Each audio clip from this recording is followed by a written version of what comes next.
Okay, great. Yes, now welcome everybody to this at this early point in time after the wonderful dinner yesterday night. And now for me, it's a pleasure or great honor, but also a certain burden to present the Rilem TC291 AMC on agro-based materials that can be used as cementitious additions in concrete and in cement-based materials. I have neither been the chair or the co-chair of this TC. So I'm presenting this just as a member because the TC chair cannot be here. But since I have been the Sub-Saharan African convener in Rilem, I played a certain role in the setup of this technical committee and also in the running procedure of the committee, which I'm going to elaborate on a little bit later. Let's see what this TC had as a history. But first of all, I would like to introduce you to the chair, which is Professor Said Kenai. And the deputy chair of the TC was Professor Mike Otieno. And this TC has a history that goes back until 2017, I think here it says 2018, where we had a meeting of a Pan-African cement testing laboratory proficiency testing scheme. And we were meeting in Yaoundé in Cameroon at the Mipro Malo, and there were a lot of experts in cement and concrete testing from Africa. And some of these experts, and you can see Professor Said Kenai here and Mike Otieno over here, they, together with a lot of other people who were Rilem members or interested in becoming Rilem members, were part of this group. So we decided we sit together. And since at that time, Rilem has identified that there is a significant lack of members, active members from the African continent in Rilem, we were really actively trying to push more collaboration in this region. And therefore, we thought maybe we sit together and identify a technical committee. And here you can see some of the people like myself. You can see Said Kenai, Mike Otieno, the chairs, but you can also see the new Sub-Saharan African convener in Rilem, Professor Olonade from the University of Lagos. So we were a small group and we thought, what can we do in Rilem which has a specific relevance for Africa? And certainly it has to be very clear, every Rilem committee cannot be exclusive. So it's not possible to form something like an African Rilem committee or something like this. But we wanted to identify a topic that is of unique relevance in Africa, where certainly everybody from all over the world can contribute. And I mean, it was not a very long discussion on identifying what is really unique to Africa. And that was the use of agricultural materials and agricultural byproducts as concrete constituents.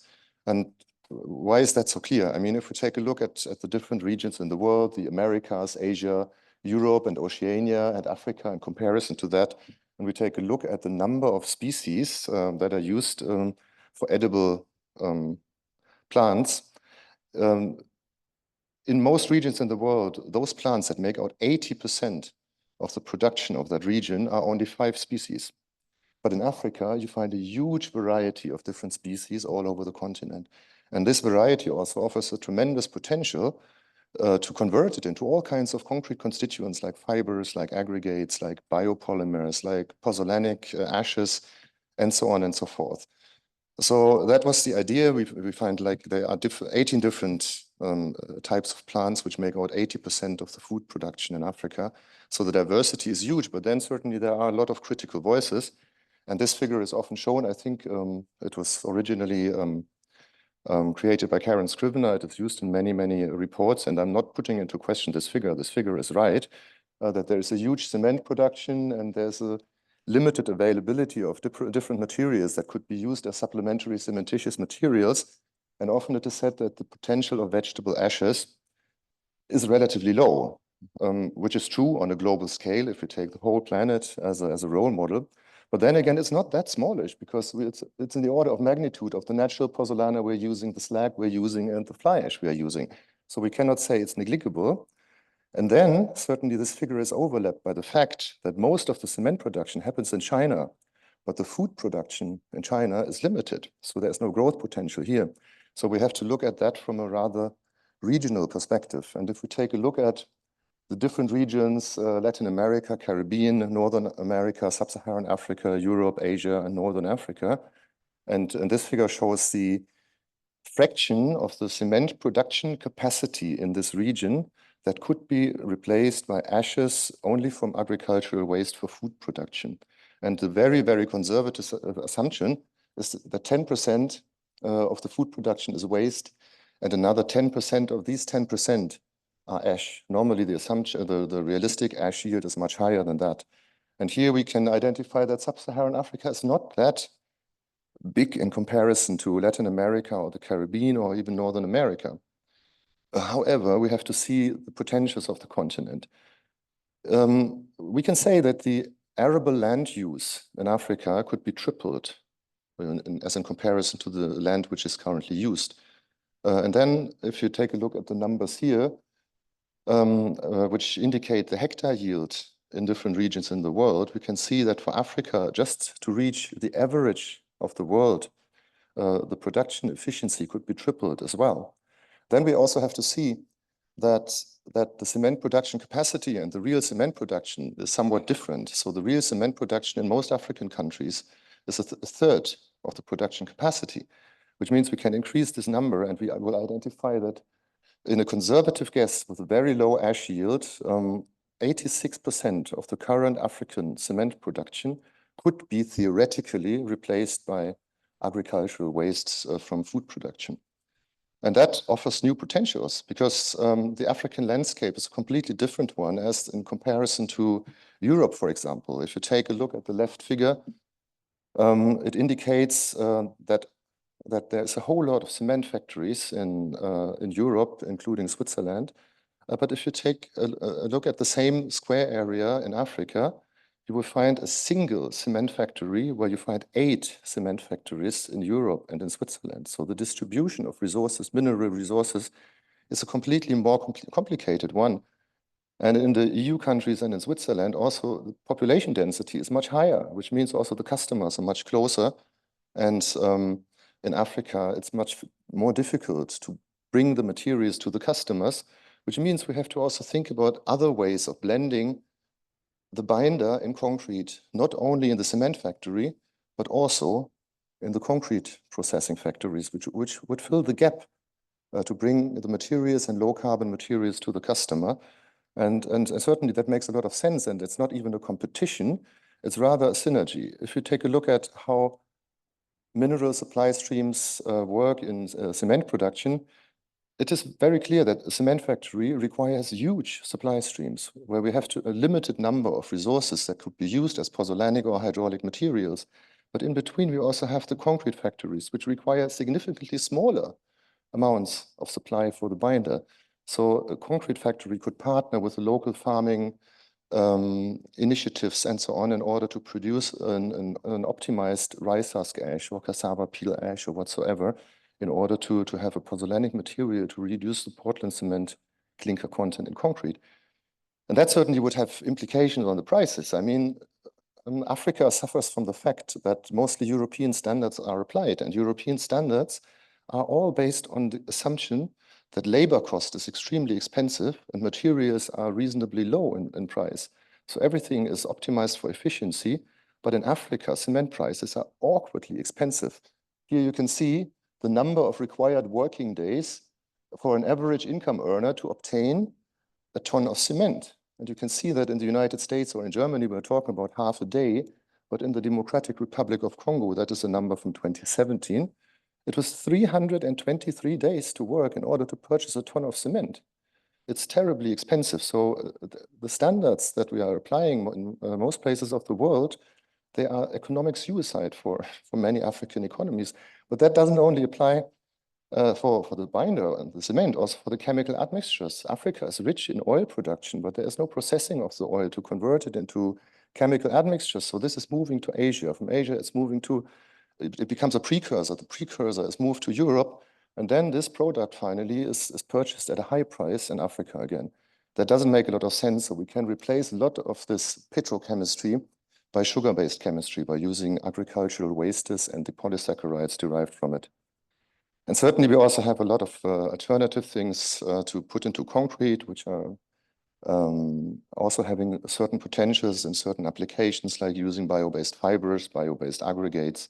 And what has become a little bit more of interest these days is also the use of biochar. So this way it would be theoretically possible to produce a concrete-like material, which is 100% bio-based. Certainly that wouldn't make a lot of sense, but at least to a certain fraction, we can do something. And that would also, if we think about sustainable production of materials, it would also have an impact on a more equitable allocation of the financial yields derived with construction materials. Because at the moment in many sub-Saharan African countries, the concrete processing is depending on international mineral supply streams, logistic chains, international technologies, intellectual property rights, and so on. So a large fraction of the cost of something made of concrete goes into the international business, and only a very low fraction stays in the country.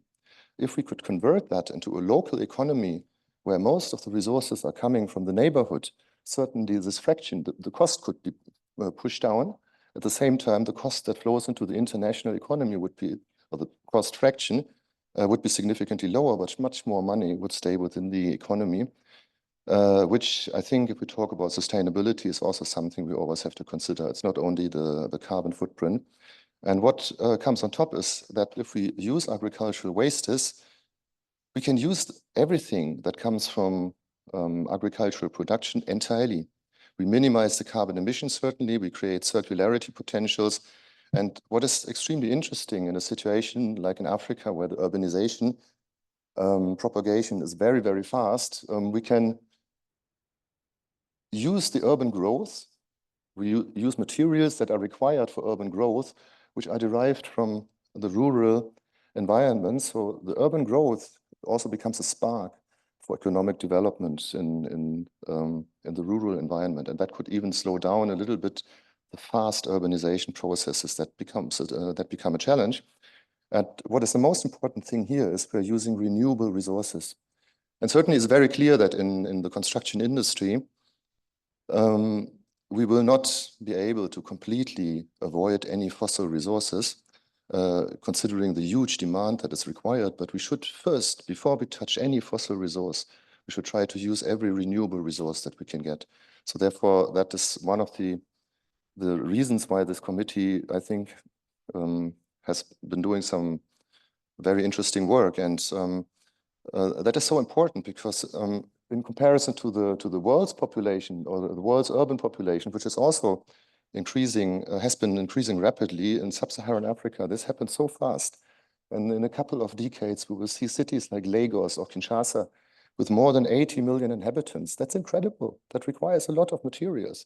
And we cannot continue to build in the same way as we've been doing that in the past, particularly considering that of those urban structures that will have been built until 2050, which is in 25 years, only 20% have been built now. 80% are going to be built over the course of the next decades.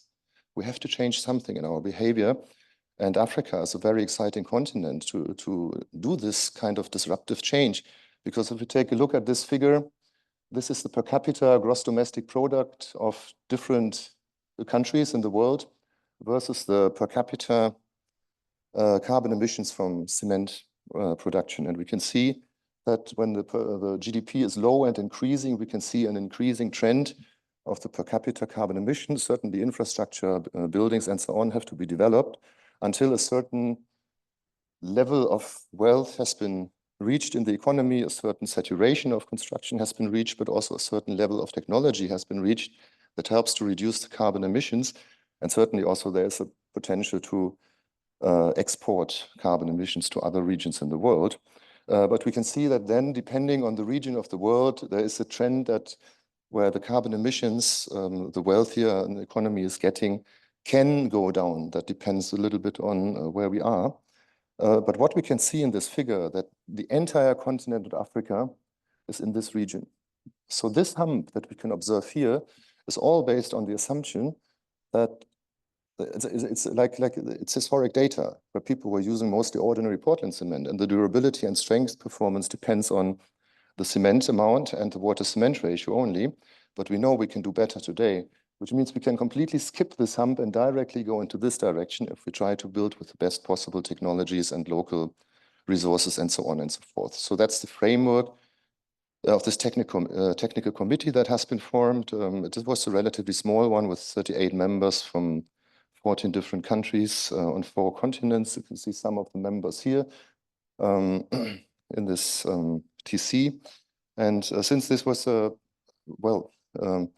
attempt to bring something on paper, there was a small round robin planned for biopolymers, but it never really worked out. But the major objective was a state-of-the-art report, which I think is going to be finished very, very soon, led by different authors with 9 different chapters. I will briefly introduce you into the chapters before I come to some conclusions finally.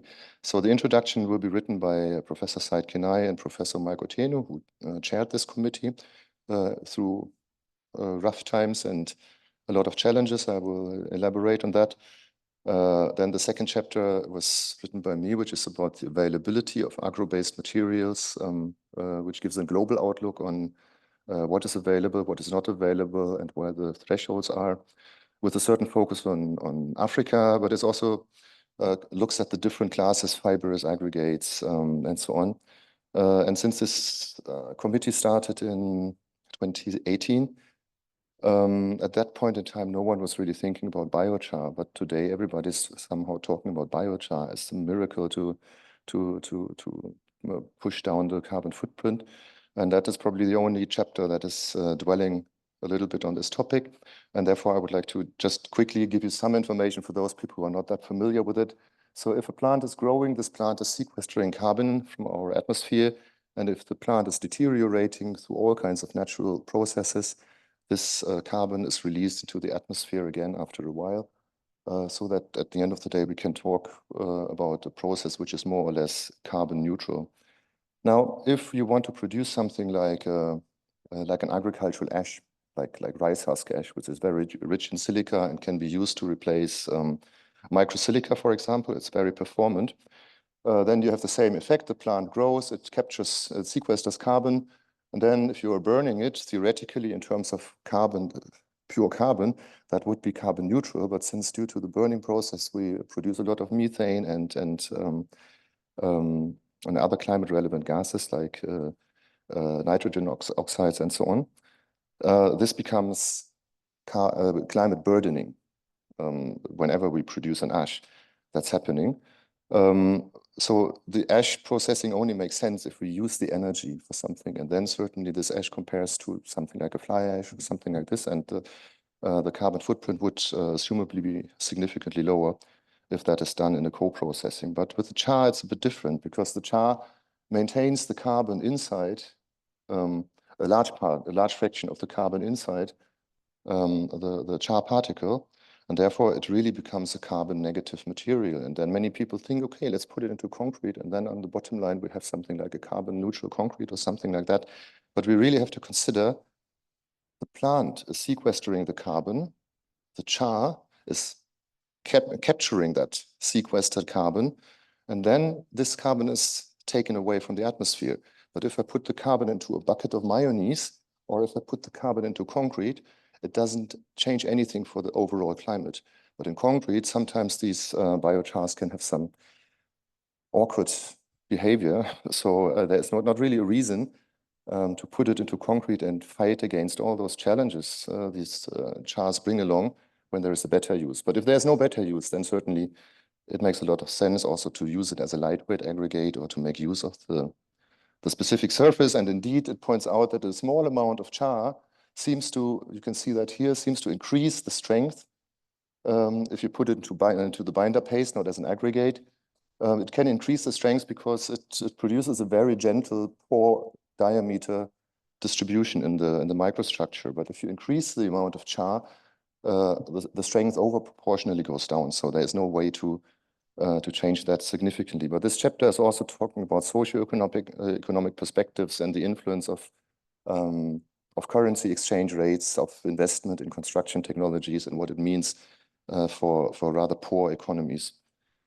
The second chapter is that is written by Dr. Ines Ngassam from Cameroon. She deals with health problems and issues on aquatic life, soil, water, air, biodiversity, and recycling. This chapter captures all this. The other chapter, which was led by Sofiane Amzian, deals with agro-based materials as aggregates in concrete, which also includes fibers somehow, or aggregates which could be a little bit fibric. And here certainly we have a lot of challenges. We have different zones around the particle where we could have issues with polysaccharides, for example, which could have an impact on the hydration time, and that can be also modified by different ways of surface treatment. Another chapter, which is led by Sunny Nwabani, deals with agro-based materials that replace cement, mostly pozzolanic materials. And this is just one example where a reference concrete was replaced, or some microsilica was put into the concrete, and some rice husk ash, which is chemically very similar to microsilica, but the surface properties of the rice husk ash are completely different than in microsilica. And we can see that rice husk ash can 100% replace microsilica in concrete and even outperform slightly. Or things like cassava peel ash, which are not as performant as the rice husk ashes, but they have a great potential, particularly in Africa, where you can see that the growth of cassava production is tremendously increasing, as in comparison to other parts of the world, also in Asia, but in South America, it's more or less stagnating. So for Africa, that's a huge potential. But the good thing about these agro-based materials is that, or agro-based ashes as cement replacement, is that the production process can be in a cascading way, where you start with a hydrothermal process to obtain some biopolymers. I'm going to work on that, elaborate on that in the next slide, which can be used as a superplasticizer, and then you convert it by pyrolysis into energy, into a pyrolysis oil, which, as we heard yesterday, I think, in one of the keynote presentations, could also become a precursor for asphalt production, possibly, depending on the input. Then you produce this biochar, which could be used already as a lightweight aggregate or whatever, or it could be used as a fuel together with brick production, so that at the end of the day, you've got burned bricks and a supplementary cementitious material as well. And that has already been done by Dr. Kolawole Olonade at the University of Lagos. So this structure was built with cassava concrete. And another aspect, and that is directly derived from the process before, is that before burning and producing an ash, it's possible to obtain the organic polymers like starchy components, and that these can be derived from different sources, algae or Cocopozia or miscanthus. And looking at the effect on the dynamic static yield stress and the dynamic yield stress, we can have a variety of different effects, which mostly seem to depend on the hydrodynamic radius of the different polymers that are used, and also on the interaction with the different ions in the pore solution and the adsorption properties on particles. But then some of these polysaccharides can be very, very well. Here you can see a figure that's in German, where you can see the polymer content in the system in a cement paste, and here you can see the torque. This is the red curves are related to acacia gum, different acacia gums, and the black and the grayish curve are related to polycarboxylate, either superplasticizer. And we can see that with the superplasticizer, the torque goes down, which means the yield stress, viscosity are decreased. While when we add these acacia gums, the torque goes up. So it seems it's more a thickening effect. But beyond a certain dosage of these polymers, all of a sudden, it becomes liquefying. And then we can see that one of these polymers, this one, was even outperforming the high-performance polycarboxylate either. So this can be a promising technology. Another chapter which is written by Professor Sylvester Abuoda from Nairobi, is on rheological and mechanical properties and durability of cement composites with agro-waste fibers.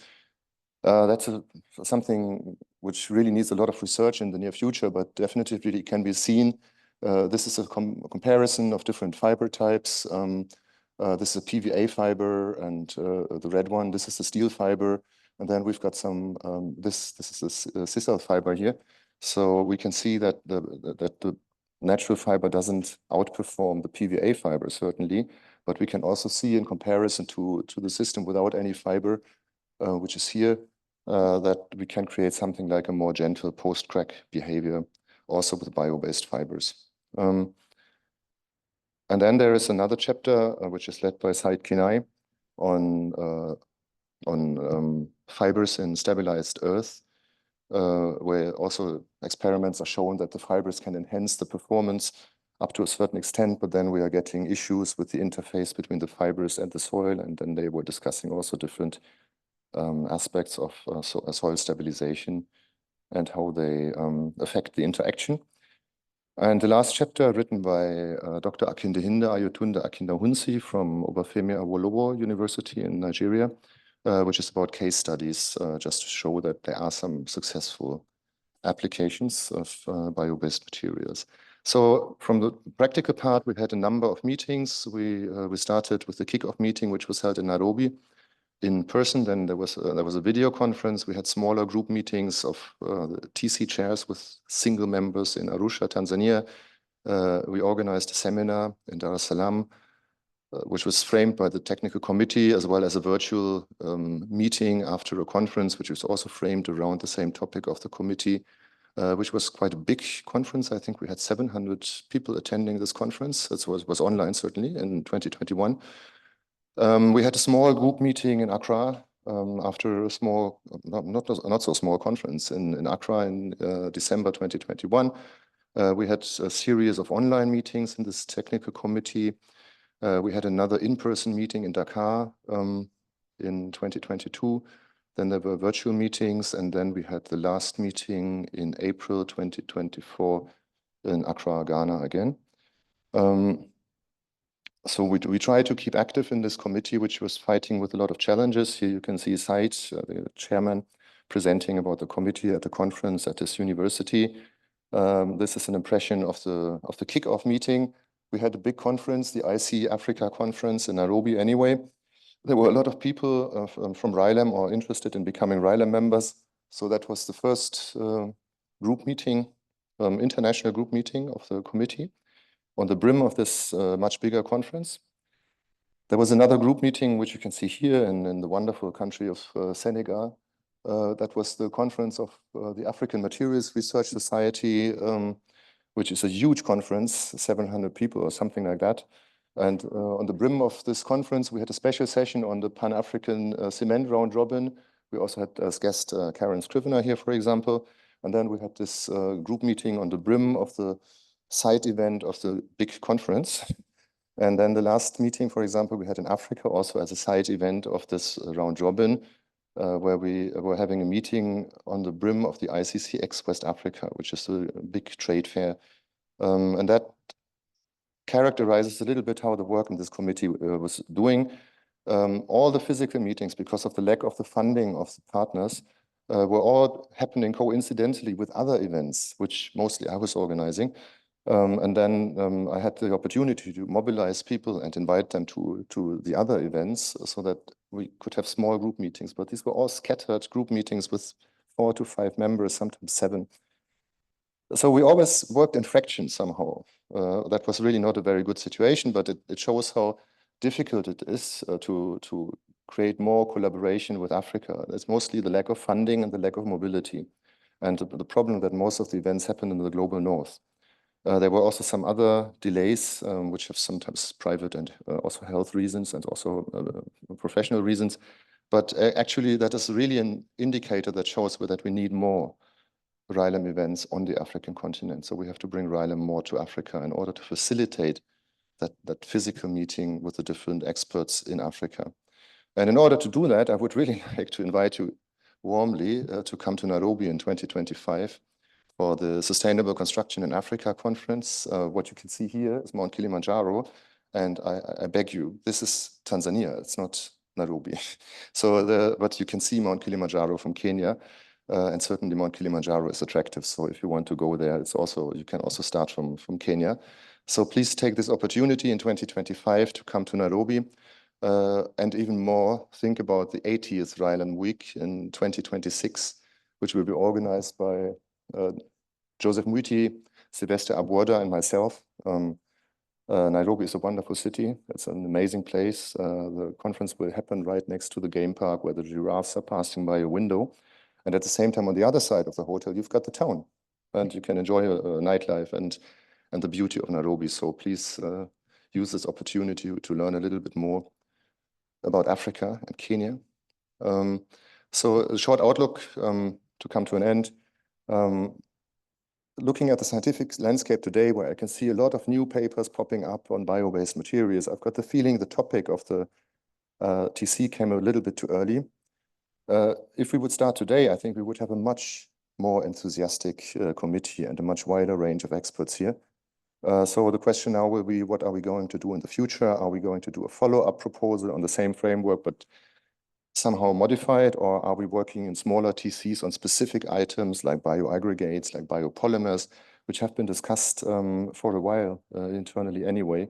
And I think there is a technical committee which is led by Soufiane Amzian on bioaggregates anyway. So let's see what the future brings, but I think I could manage to give you a little bit of an overview about the challenges, but also the potentials of this TC. And with that, I would like to thank you very much for your kind attention.